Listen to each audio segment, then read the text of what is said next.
다니엘은 대단히 귀한 선지자죠. 저는 구약의 선지자들 중에서 다니엘을 굉장히 좋아합니다. 다니엘은 참 가지고 있는 좋은 장점들이 아주 많이 있습니다.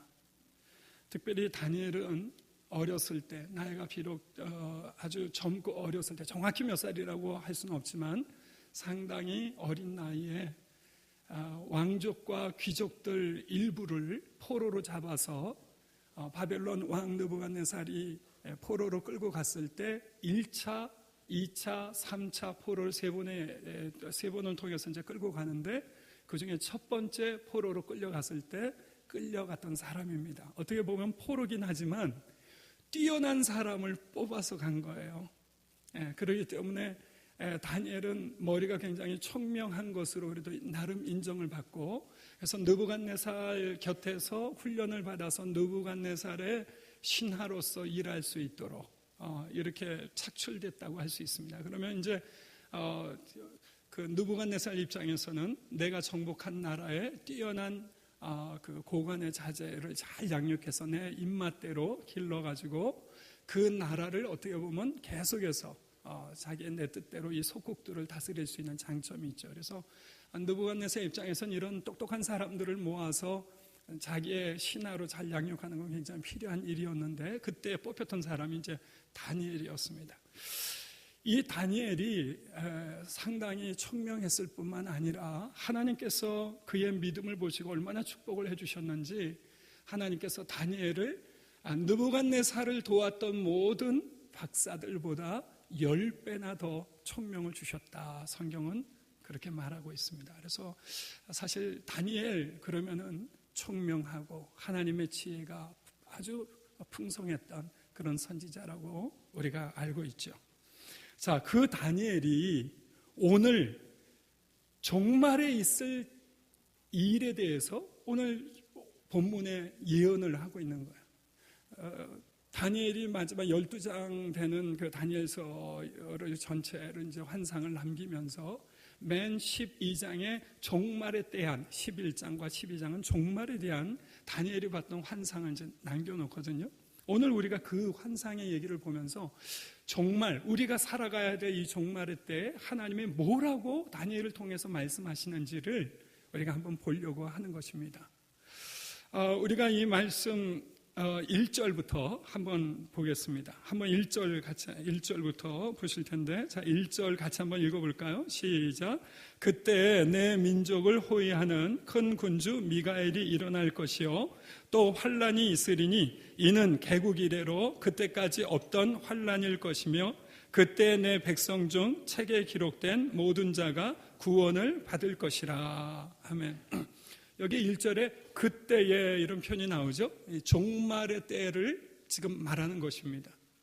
종말의 때 하나님께서 역사를 어떻게 이끌어 가실지에 대해서 지금 다니엘을 통하여 우리에게 보여주시는 거예요.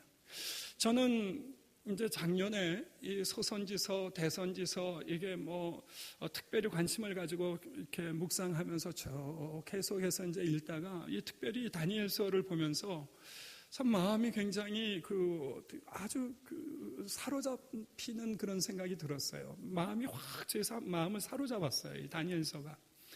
제 마음속에 왜 특별히 이 12장이 특별히 저한테 굉장히 관심이 이렇게 눈길이 확 갔느냐면, 사실 다니엘은 대단한 사람이거든요. 아까 말씀드렸던 것처럼 느부갓네살 왕이 어느 날 꿈을 꿔요.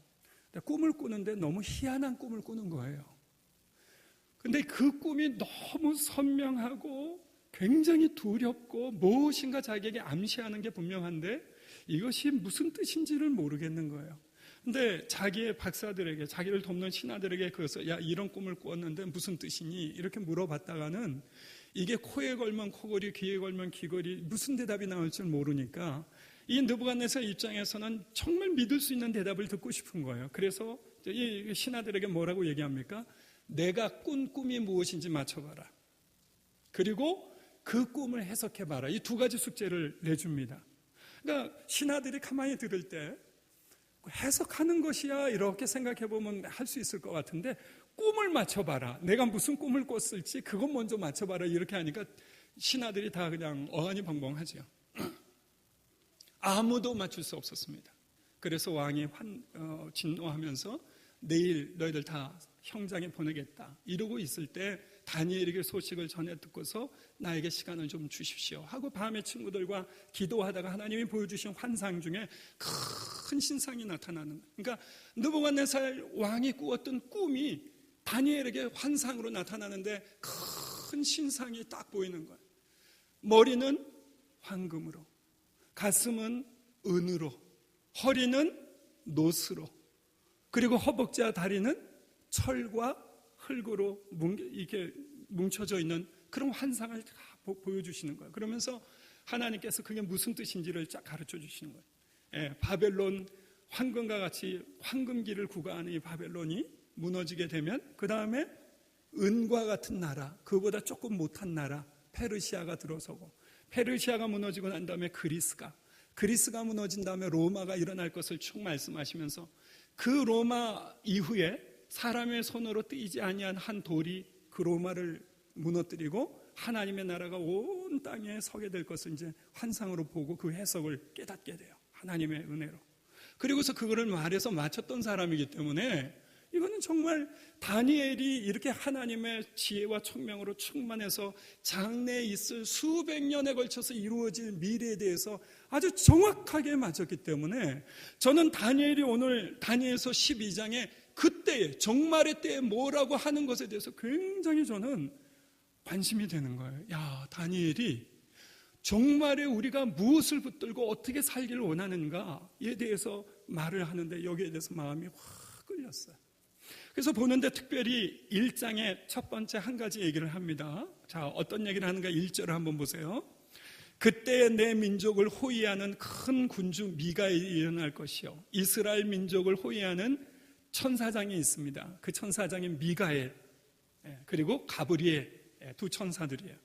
그래서 주로 미가엘이 등장하는데 이 미가엘이 이스라엘을 지키기 위해서 일어난다는 거예요. 무슨 일이 벌어질 것이기 때문에. 그런데 무슨 일이 벌어졌느냐, 환란이 하나님의 백성들에게 종말에 환란이 임하는데 그 환란을 설명하면서 이렇게 설명해요. 개국 이래로 그때까지 없던 환란일 것이며, 이스라엘이 여태까지 건립돼서 건국이 되고 난 다음에 그 이후로 여태까지 얼마나 많은 일이 벌어졌습니까?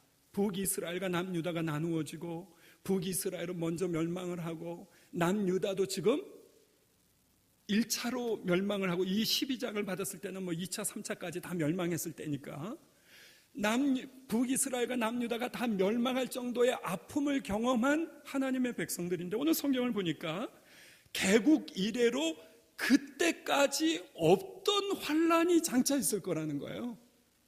그러니까 제가 이런 구절을 볼 때마다 하나님, 이스라엘 백성들에게 하나님께서 그 종말에, 물론 구약의 이스라엘 백성들이 오면서 그가 구약 시대에 또 AD 70년에 많은 역사적인 고통을 경험했지만은 지금 그 사건을 종말에 모든 하나님의 백성이 또 당할 사건을 비추어 보이면서 지금 설명하고 있기 때문에 지금 이 말씀은 우리들에게도 굉장히 중요한 말씀이 되는 거예요. 그래서 믿음이 있는 우리들이 종말에 무엇인가 굉장히 큰 환난 앞에 서게 될 것이다고 말을 하니까, 하나님, 이게 도대체 어떤 것인가요? 네, 그건 저도 모르겠어요. 근데 아무튼 환난이 있다는 거예요. 저도 사실은 이런 설교를 하면요, 이런 본문을 좀 피하고 싶어요. 저도 설교를 할 때 이왕이면 뭐 느헤미야서 8장 뭐 그런 거, 그래서 막 이 좋은 본문들을 막 설명을 하면서, 요새 제가 아침 묵상이 느헤미야서예요. 그래서 하는 거예요. 제가 오늘 보니까 오전 설교를 목사님도 느헤미야서를 하셨던데, 그 목사님을 생각하고 염두에 두고 말씀드린 건 아니에요. 근데 아무튼 좋은 본문을 해가지고 막 용기를 드리고 막 이러고 하고 싶은데, 이런 구절이 딱 나오면은 사실 슬쩍슬쩍 빠지고 싶어요. 이렇게 그냥 넘어가고 싶은 마음이 있어요. 왜냐면 지친 성도들에게 위로를 주고 격려를 주기도 시간이 없는데, 그런 성도들에게 우리가 종말에 어떤 어떤 환난 앞에 서게 될지 모릅니다. 그 환난은 굉장히 아주 심각한 환난입니다. 우리 정신 똑바로 차리고 정말 신앙생활하지 않으면 안 됩니다.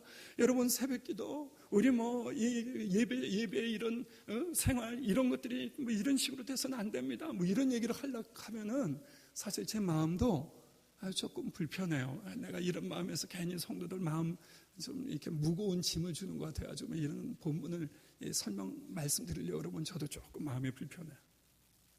그렇지만 정확하게 주님이 말씀하시고 보여주신 것을 정확하게 알아야 우리가 미리 기도하고 준비하고 대비할 수 있을 거라고 생각합니다. 그래서 있는 말씀 그대로 증거하는 거예요.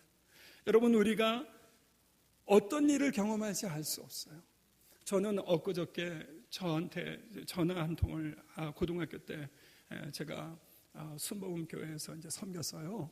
순복음교회 그때 CA 고등부가 고등부만 1,200명이었어요. 근데 거기에서 제가 어떻게 선배들이 잘못 오해를 해가지고 잘못 뽑는 바람에 제가 회장을 했는데, 그때 총무로 같이 일을 했던 총무 친구가 있어요. 그 총무 참 좋은 친구인데 이 친구가 엊그저께 전화를 온 거예요. 그래서 무슨 일이니 영서봐. 딱 전화를 했더니 나 세브란스인데 뇌종양 4기래. 그러면서 연락이 왔어요. 그래서 제가 그래서 오늘 저녁에 한번 가서 만나보려고 그래요. 그 친구를 참 마음이 안타깝게 생각하고, 도대체 애가 왜 이런 어려움을 겪나. 어제도 참 정말 마음이 좀 무겁더라고요. 어떻게 하면 좋을까요? 친구들하고 또 기도하면서 우리 이 문제를 같이 기도하면서 좀 격려할 수 있는 길을 찾아보자. 그러면서 이렇게 했습니다. 여하튼 우리가 요새는 암도 기침만큼이나 많아요. 왜 이렇게 암 걸린 분들이 많은지. 저희 교회도, 저희 교회 성도들도 모여서 얘기하면 우리 집 아무개가 그렇고 또 옆집에 누가 그렇고. 점점 갈수록 암도 많고 경제적인 상황, 앞으로 4차 그 산업혁명이 이루어지면 도대체 뭐가 어떻게 변화가 될지 아무도 내다볼 수도 없고, 옛날에 공부했다고 해서 이것이 앞으로도 계속 유효하게 될지 nobody know, 아무도 모르는 거예요. 도대체 내다볼 수가 없어요. 뭘 준비해야 될지 젊은이들도 불안하고, 그게 마찬가지죠. 이렇게 점점 힘들어가는 상황이기 때문에 우리가 그러면 하나님께서 이런 말씀을 주시면서 무엇을 꿈꾸고 무엇을 우리 마음에 품고 살라고 하는지를 자꾸 우리가 들여다봐야 될 거라고 생각해요. 그런데 오늘 1절 맞으며 보니까 그때에 비록 환난이 있을 거지만, 그런 환난이 있을 거지만 그때에 내 백성 중 책에 기록된 모든 자가 구원을 받을 것이라. 할렐루야. 하나님께서는 한 명도 잃지 않고 다 구원해 주실 거라고 먼저 그를 말씀을 하는 거예요. 자, 이렇게 해서 종말에 어려움이 있을 거라는 거 말씀한 다음에 다니엘이 본 두 번째 환상이 중요해요. 2절과 3절입니다. 우리 같이 한번 한 목소리 읽겠습니다. 시작. 땅의 티끌 가운데에서 자는 자 중에서 많은 사람이 깨어나 영생을 받는 자도 있겠고, 수치를 당하여서 영원히 부끄러움을 당할 자도 있을 것이며, 지혜 있는 자는 궁창의 빛과 같이 빛날 것이요, 많은 사람을 옳은 대로 돌아오게 한 자는 별과 같이 영원토록 빛나리라. 할렐루야. 여기 잘 보세요. 2절에 보니까 땅의 티끌 가운데서 자는 자 중에, 여러분 여태까지 역사가 수천 년 흘러오면서 죽어서 땅에 묻혀서 티끌이 된 사람이 얼마나 많아요. 며칠 전에 저희 교회에 한 분이 형님이 돌아가셨어요. 최인수 성도라고 참 제가 귀히 여기는 성도들 중에 한 분이신데, 그분의 형님이 돌아가십니다. 이분이 어렸을 때 부모님 여의시고, 그리고 형님 그 손 밑에서 그 형님 의지하면서 형님을 아버지처럼 의지하고 그렇게 여태까지 성장하셨는데, 그 아버지와 같은 그 형님이 나이 60에 갑자기 심장마비로 돌아가신 거예요. 혼자 지내시다 아침에. 그러니까 이분이 얼마나 충격을, 저도 마음이 아팠어요. 더구나 제가 아주 마음으로 두고 기도하고 참 귀히 여기는 우리 성도가 또 그 일을 당하니까 마음이 너무 안 좋은 거예요. 그래서 제가 어떻게 됐느냐 하고 막 쫓아다니면서 장례 이렇게 들여다보고 그러는데, 여러분 그분이 이제 장례를 치르는데 화장장을 해요. 벽지에 가서 화장장을 하려고 그러는데 하도 사람이 많아가지고 3일장을 해야 되는데 4일장을 하는 거예요. 그래서 제가 4일장 치르는 마지막 날 발인할 때 또 가봤어요. 갔더니 줄이 얼마나 긴지. 여러분 여태까지 이 땅에 묻혀져 있는 사람이 얼마나 많은지 아세요? 저는 장례를 많이 치러봐서 더 실감이 되는 것 같아요. 이렇게 여기 말씀에 땅의 티끌 가운데서 자는 자 중에서 많은 사람이 있어요. 수많은 사람이 땅의 티끌의 무덤 속에서 죽어가지고 티끌이 돼가지고 수많은 사람들이 땅 속에 있습니다. 그런데 다니엘이 환상 중에 하나님의 성령이 충만하여 본 환상이 뭐냐면 그 많은 사람들이 깨어나서 일어나는 거예요. 그런데 두 부류의 사람으로 나뉘어져요. 죽음이 다가 아니라는 거예요. 우리가 죽고 땅에 묻히면 그게 다가 아니라는 거예요. 하나님이 다니엘의 환상을 통하여 보여주신 건 뭐냐면 언젠가 때가 되면 무덤 속에 땅 속에 티끌로 갔던 사람들이 두 부류로 일어난다는 것입니다. 한 부류의 사람은 어떤 사람이냐? 2절에 보니까 많은 사람이 깨어나 그 중에 한 부류는 영생을 받는 자가 있겠고 또 다른 부류는 수치를 당하여서 영원히 부끄러움을 당할 자도 있을 것이며 이 두 부류로 나눠집니다. 우리가 나중에 죽고 난 이후에 언젠가 다니엘을 본 환상은 그래요. 그 청명한 다니엘을 통해서 하나님 보여주신 환상은 우리가 언젠가 하나님의 때가 되면 죽었던 자들이 다 무덤에서 부활하고 살아날 때가 되는데 한 부류의 사람들은 어떤 사람들이라고요? 영생을 얻을 자도 있고 또 한 부류의 사람은 수치를 당하여서 영원히 부끄러움을 당할 사람도 있을 것이다. 이렇게 말씀하고 있습니다. 여러분 우리가 죽으면 그게 끝이 아닙니다.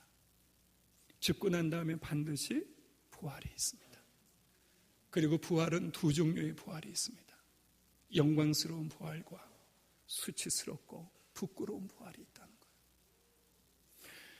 그런데 이 영광스러운 부활을 누리는 자 중에서 특별히 더 영광스러운 부활을 하는 자가 있는데 그 사람이 3절에 나와 있는 거예요. 3절 말씀 같이 다시 한번 읽어봅시다. 시작. 지혜 있는 자는 공창의 빛과 같이 빛날 것이요 많은 사람을 옳은 대로 돌아오게 한 자는 별과 같이 영원토록 빛나리라. 3절은 뜻은 이런 거예요. 지혜 있는 자는 근데 뭐가 지혜가 있을까요? 어떤 게 지혜 있는 자인가? 왜 지혜로운 자가 궁창의 빛과 같이 빛날 것인가? 이 지혜 있는 자가 뭐냐? 그 다음에 하반절에 설명을 해놨어요. 지혜 있는 자, 즉 많은 사람을 옳은 대로 돌아오게 한 자는 궁창의 별과 같이 빛날 것이다. 그래서 오늘 이 말씀을 제가 묵상하면서 하나님 인생을 살아가면서 언제가 주님 앞에 섰을 때 주님이 우리를 계산하실 때 네가 영혼을 위해서 얼마나 수고하고 애썼는지를 가장 귀히 보시는군요.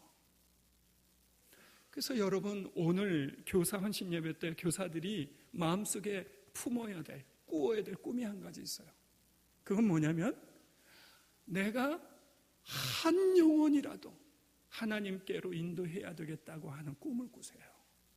그게 우리가 품어야 될 가장 소중한 꿈입니다. 이것보다 더 소중한 꿈이 없어요.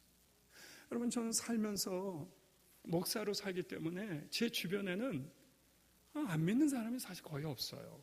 다 믿는 분들이에요. 제가 만나는 일주일 내내 신방하고 만나는 거의 대부분의 분들이 다 예수 믿는 분이에요. 그래서 제 마음속에는 하나님 예수 믿는 분들 가운데서도 아직 거듭나지 않고 하나님을 만나야 될, 회심해야 될 분들이 덜어 있긴 하기 때문에 그런 분들을 어떻게든지 하고 또 만났더라도 주님을 만나고 회심했더라도 흔들리는 분들이 계시기 때문에 그분들을 계속 섬겨야 되지만 어떻게 하면 잃은 영혼들을 계속 주님께로 인도할 수 있을까요? 이게 제 마음속에도 소원이에요. 그래서 제가 작년 12월부터 저희 교우들에게 계속 도전을 합니다. 사랑하는 성도 여러분, 욕심부리지 말고 2018년도에도 1년에 딱 한 영혼, 1년에 많이도 말고 딱 한 영혼 내 마음속에 기도하면서 하나님께서 주시는 그 한 영혼 결정해서 그 한 영혼을 내가 주님 앞에 온전히 세우는데 온 힘을 다하면서 1년을 보냅시다. 이거를 계속 권면하고 있어요. 그리고 이제 명단도 받고 다음 주까지 이제 명단을 다 받아서 이제 교회 계시하고 같이 계속 기도하고 나가려고 합니다. 근데 저는 누가 걸렸냐? 기도를 한참 하는데 제 교회 바로 옆에 보면 안경점이 있어요.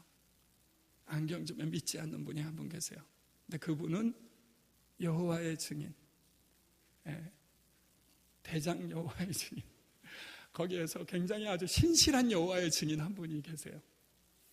근데 이분이 안경하러 이제 거기에 가서 의도적으로 이제 좀 친해지고 싶어서 안경하러 가면 이제 그분하고 대화도 하고 그렇게 하죠. 그래서 좀 친해졌어요. 작년 12월에 기도를 하는데 아직 전도되지 않은 그분이 생각났어요. 그래서 올 2018년도에는 그분 붙들고 씨름해야 되겠다. 그리고 이제 저는 결정을 했죠. 근데 이분이 아주 그 신실한 여호와의 증인이시라 저도 그렇게 만나서 대화하고 싶어 해요. 그냥 목사님 언제 시간만 주세요. 가서 좀 성경 공부 같이 합시다. 이런 식이에요. 그래서 제가 다음 주에 봅시다. 그래가지고 아무튼 말씀을 다음 주부터 제가 여호와의 증인과 열심히 성경 공부하다가 제가 그 교회로 가든지 그분이 우리 교회로 오든지 자, 아무튼 제 마음속에 가장 소원이 있다면 어떻게 하면 내가 살아 숨쉬는 동안 한 영혼을 위해서 기도하고 한 영혼을 붙들고 씨름하면서 주님 앞에 인도할 수 있을까? 이게 제 안에 있는 가장 소중한 꿈이에요. 근데 이게 여러분 누구나 다 한 번쯤 들어봤을 이 꿈이 이게 그냥 흘려버릴 만한 꿈이 절대 아니라는 것입니다.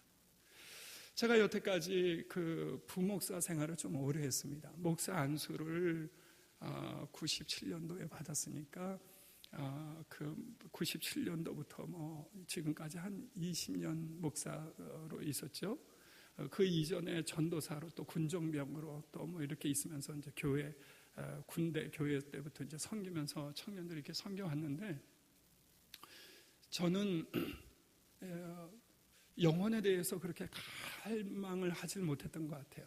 제 마음속에는 어떻게 하면 성경 말씀을 잘 배워서 이거를 좀 잘 풀어서 잘 가르칠 수 있을까, 이거를 이제 굉장히 마음에 그 소원으로 삼고 열심히 품어왔는데 어느 날 저희 교회에 한 그 아주 그 소녀가 있었어요. 좀 이렇게 초등학교 한 5, 6학년 되는 여자아이였는데 이 아이가 부모님은 이혼하시고 할머니하고 같이 사는데 어려움이 많이 있죠.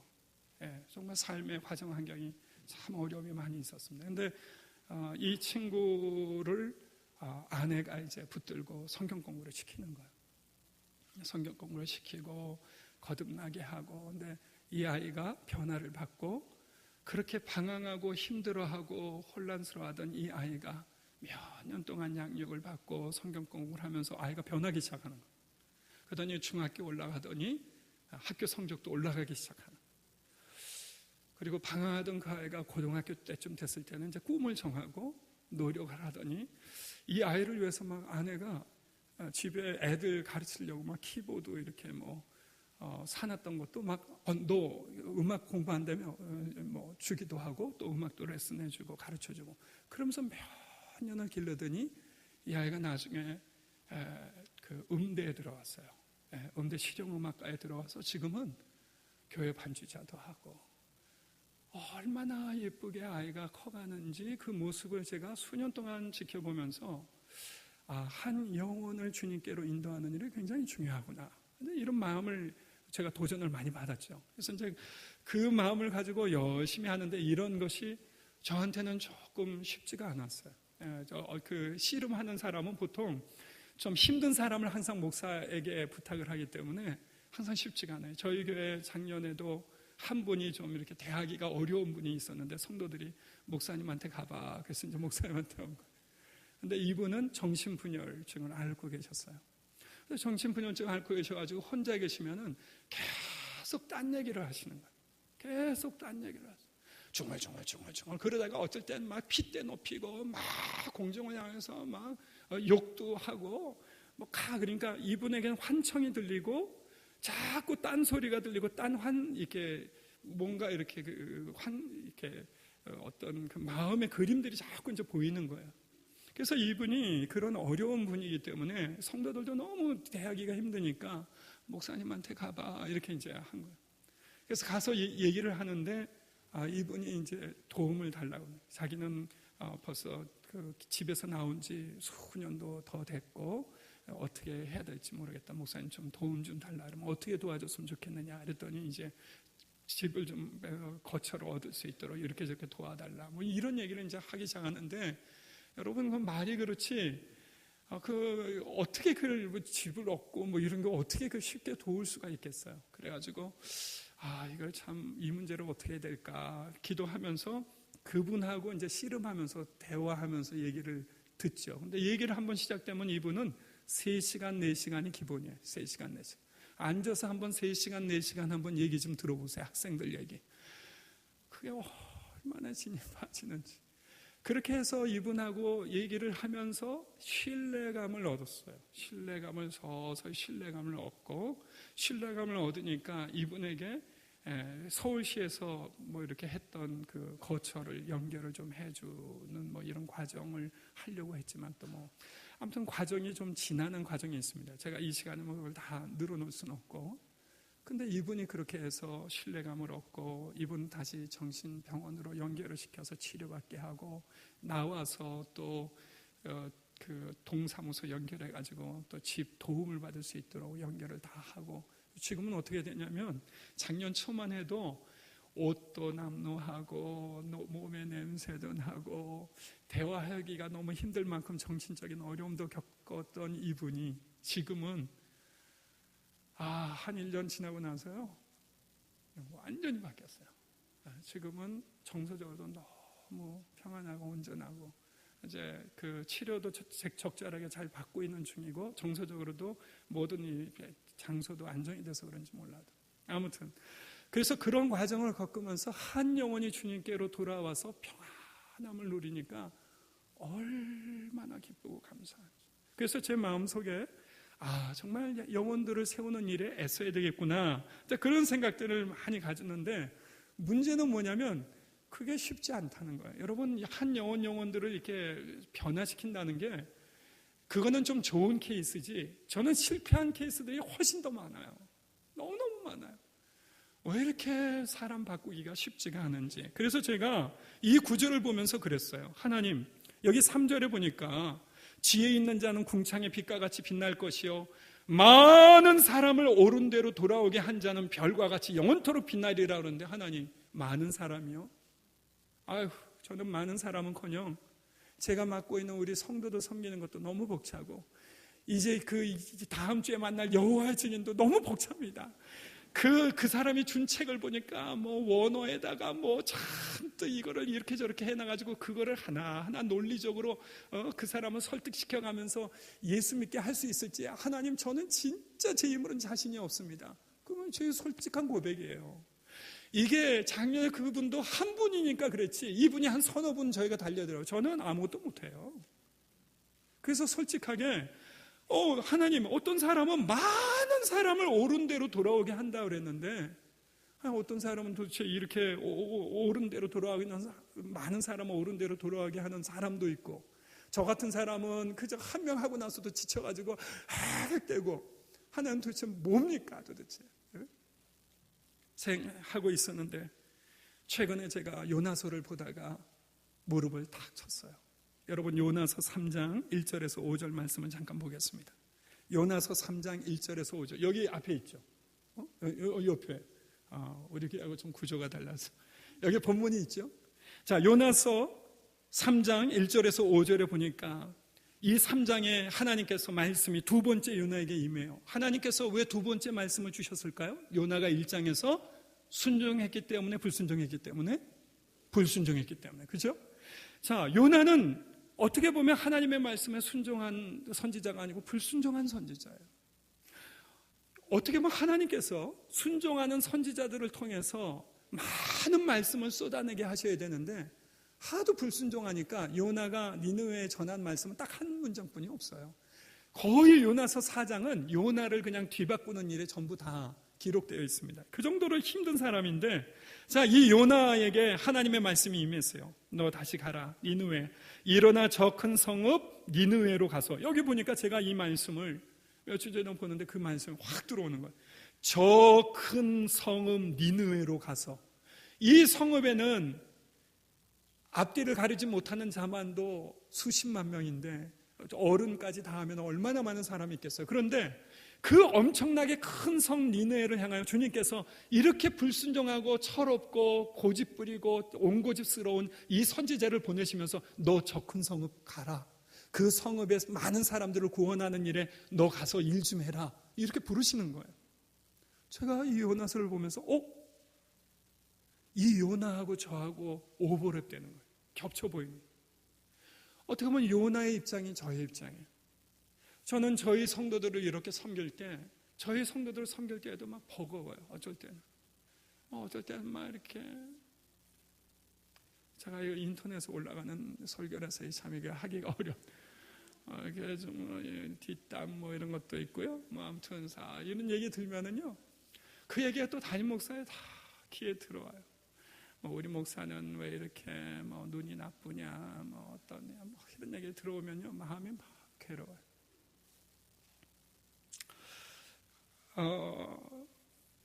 그래서 저도 사실은 많은 뭐 이렇게 큰 교회, 저는 강남 목사님도 조금 더 불쌍한데 저에게는 좀 작기 때문에 강남 목사님이 이 큰 교회를 섬기시려고 얼마나 정말 혼 빠지게 다리까지 부러져 가. 그거는 사실 상관없는 문제지만 그러면서 이렇게 하신단 말이에요. 근데 요나의 입장을 바라보면서 그랬어요. 하나님, 어떻게 보면 저도 어쩔 때는 참 너무 힘들어요. 근데 하나님 말씀하시는 거예요. 그래도 가라. 그러면 돼. 성경 말씀 보니까 저 큰 성읍 니느웨로 가서 내가 내게 명한 바를 그들에게 선포하라. 이렇게 말씀했어요. 요나가 가서 보니까 니느웨는 사흘 동안 걸을 만큼 하나님 앞에 큰 성읍이었습니다. 사흘 내내, 3일 내내 걸어 다녀야 한 번 다 걸어볼 수 있는 그렇게 큰 성읍이었는데 요나가 하루 걸어봤어요. 하루 걸으면서 말씀을 전했어요. 너 이러다가 40일 있으면 무너져! 그러면서 하루 동안 그걸 선포했어요. 3일 내내 다녀야 되는 성읍을 단 하루만 걸었는데도 무슨 일이 벌어졌느냐? 여기 5절에 보니까 니느웨 사람들이 하나님을 믿고 금식을 선포하고 높고 낮은 자를 막론하고 굵은 베옷을 입은지라.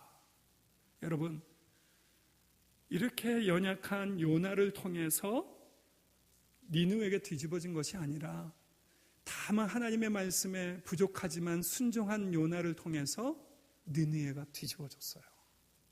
그래서 제가 이 말씀을 다시 한번 읽어보면서 하나님, 그렇습니다.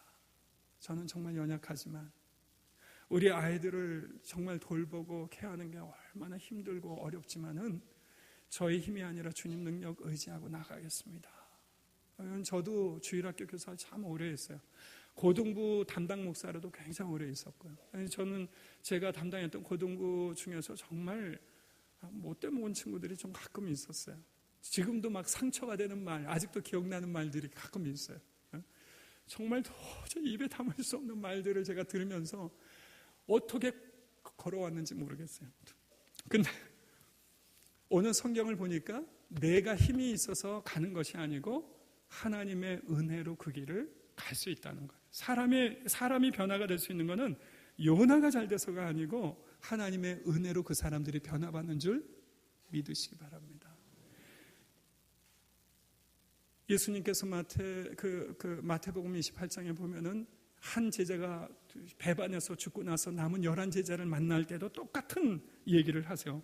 마태복음 28장 19절에 보면은 11명의 제자들에게 주님이 사명을 주시는데 많은 사람을 옳은 대로 돌아오게 하는 꿈을 주시고 사명을 주시는 거예요.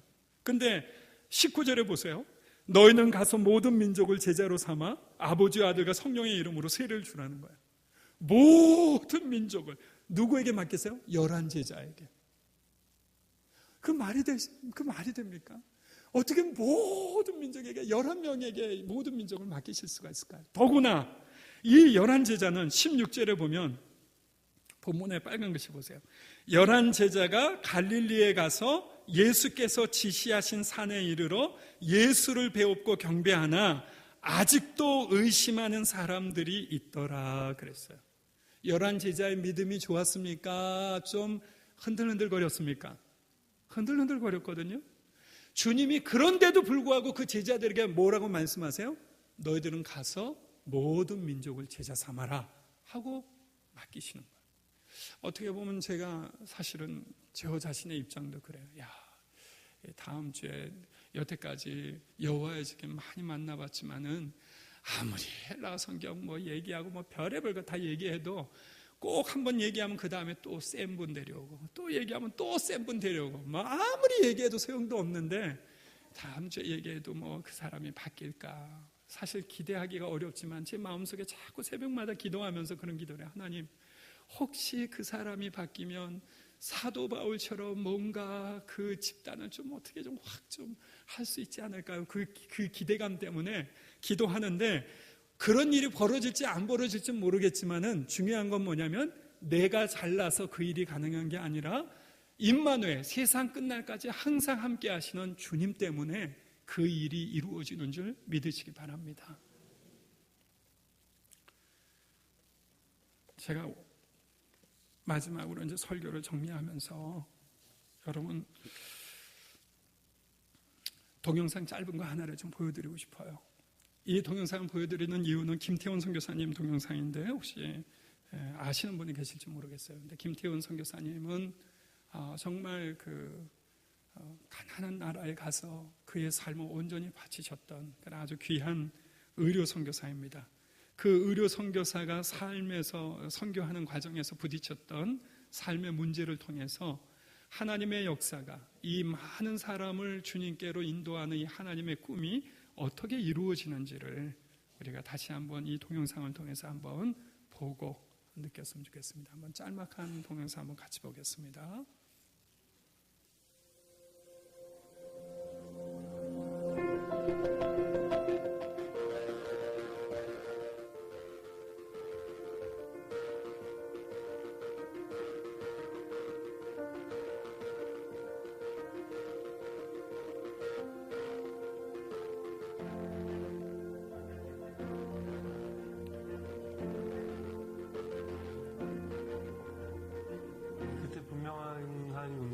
저에게 들린 게 너가 내가 원하는 곳에 갈 수 있겠느냐는 음성이었어요. 그렇게 대답을 했지요. 기도같이.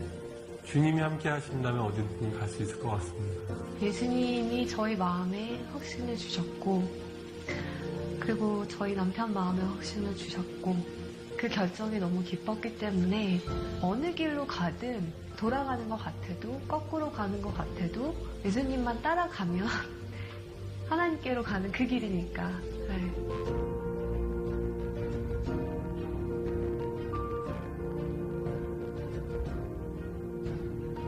예수님이 떠나시고 나서 본인이 하셨던 일을 할 수 있는 제자들을 키우는 데 집중하셨던 것처럼 현지인 의사들과 직접 피부를 맞대고 그 사람들을 양육하고 제가 한 가지 진료를 할 수 있지만 그 진료를 할 수 있게 1명, 2명, 3명을 키울 수 있다면 그것이 더 맞는 길이 아닌가라고 저는 생각을 하고 있고 그렇게 지금도 확신하고 있어요.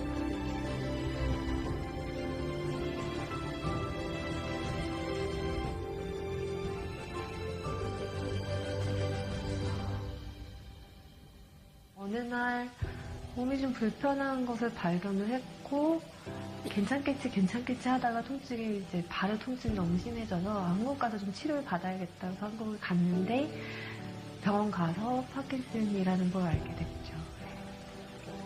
앞으로 나는 어떻게 될까? 그리고 저희가 아이도 셋이나 있고 하다 보니까 가장으로 어떻게 되나? 실질적인 고민들이 사실은 많이 됐죠. 근데 너무 그 생각하는 것 자체가 괴로운 거예요.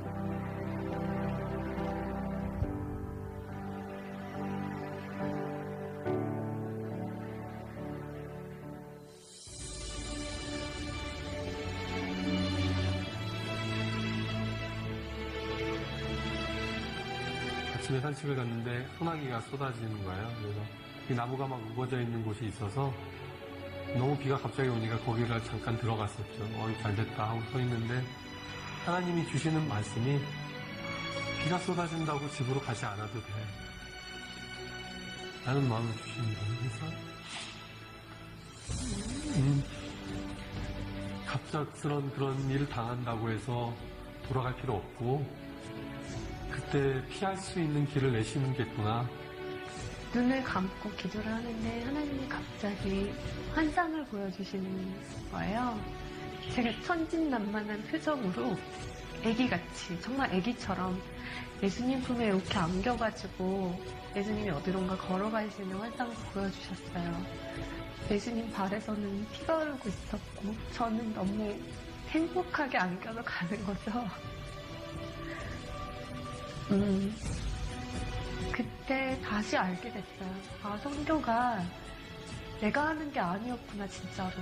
나는 그냥 예수님 품에 안겨있는 축복을 누리는 거고, 그 힘든 길을 가는 거는 예수님이 가시는 거구나.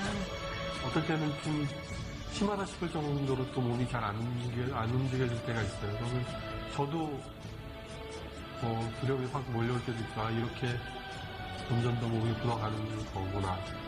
없는 것들, 세상의 선한 것들을 하나님이 더 기뻐 사용하시죠. 왜냐하면 하나님의 능력을 드러내시기가 더 편하니까. 저도 이제 하나님의 영광을 더 드러내기 편한 사람이 돼가는 거 아닌가 싶어요.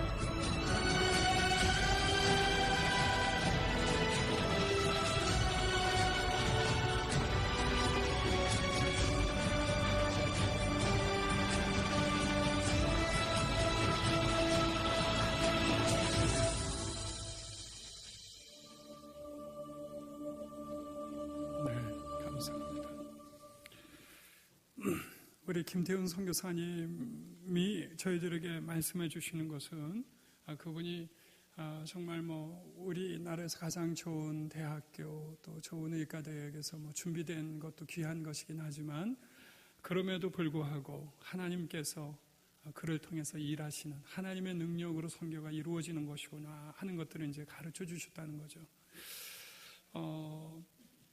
오늘 많은 사람을 옳은 대로 돌아오게 하는 자가 하나님께서 언젠가 귀하게 그를 축복해 주실 텐데 그 꿈이 어떻게 이루어지는가?